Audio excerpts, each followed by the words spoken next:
Dude, packed theater. Sedona Slam. It's gonna go hard tonight.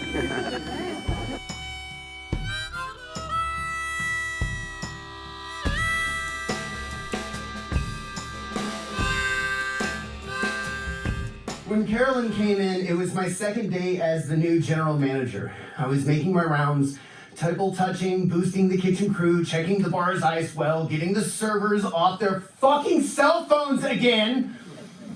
I made my very busy way to the host stand. There she was, waiting, staring down but not at a phone at our floors, which were just not that interesting.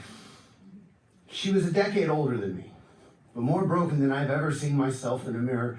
Sometimes it scares me how well I read my walk-ins. I asked for how many. It's just me now. I just want to be somewhere private. I'm sorry. I'm usually pretty outgoing, but look, I understand. I'm a writer. Sometimes I just want to be in a dark little corner by myself, my little poetry. Then there was this pause. The smell of burnt flesh held so thick in the air you could taste the hospital bedside in her eyes. I heard the calloused feet of her heart dragging over a long, hard road. I noticed the two strong shoulders she developed for being the last one in her family who is obviously willing to do this for... My mother is dying, honestly, and I just have 2 hours away from the... I'm trying to get I need a moment.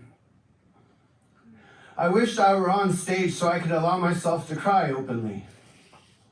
With the last shred of stoicism God built into me to conjure for that specific moment in the multiverse, I escorted her to a rounded booth, sat in it with her, talked to her about her wine selection, cracked dad jokes and puns until she laughed multiple times, wholeheartedly. My eyes welled with tears. One fell. She ordered a sandwich, told me her story.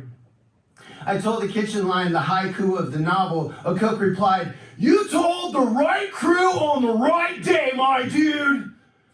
They cut her sandwich diagonally, plated it in a heart shape, served next to a savory bowl of au jus. She wrote a note on the back of her bill that said, "Thank you, Seth. You made me smile today, and that means a lot." Dear Carolyn, we both know that this isn't your real name, but I hope that one day this poem still finds you the same. No matter how much we were blessed by you that day, you blessed us more. You reminded a whole group of service workers the power of people who do these jobs that our society often belittles. We were essential workers until we were just fucking scum again. These days I have to thank complaining customers for being kind. I have to show gratitude for people not verbally assaulting children over not having hot enough meatballs.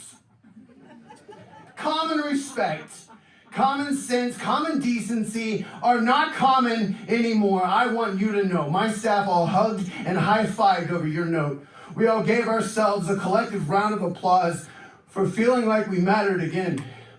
Because we did. Please keep writing sweet notes to inspire people. I hope you remember that all acts of kindness are memorable to someone. You meant a lot to Carolyn. Thank you again, and I really hope wherever you are that you're smiling again. Yeah! Give a body part. Except for Lydia doesn't feel feelings, actually. Sorry, I can't help it. It was